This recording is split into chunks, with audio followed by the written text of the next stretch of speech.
Suite à la crise sanitaire du Covid-19, Guillaume Soro, le président de Génération et Peuple Solidaire, tacle sévèrement le président de la République, son Excellence Alassane Ouattara. Plus de détails après le générique.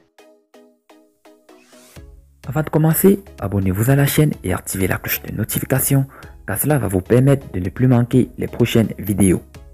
Let's go!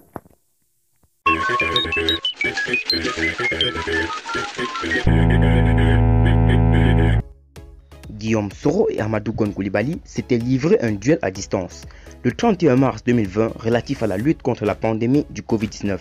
L'ancien président de l'Assemblée nationale a fait un rapport comparé de deux propositions avant de donner une conclusion qui incrimine le pouvoir d'Alassane Ouattara. Décidant de la majorité présidentielle, Guillaume Soro s'est lancé dans une opposition radicale contre le pouvoir d'Alassane Ouattara.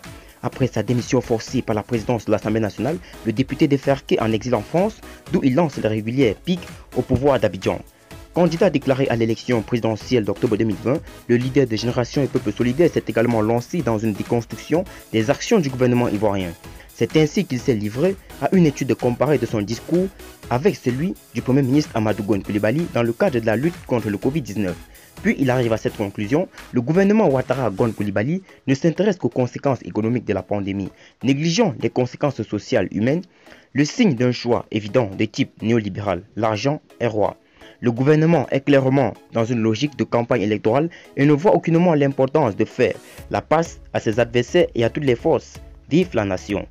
Notons que la Côte d'Ivoire est devenue le pays de la sous-région ouest-africaine qui a le plus grand nombre de personnes infectées au Covid-19 avec 444 cas détectés.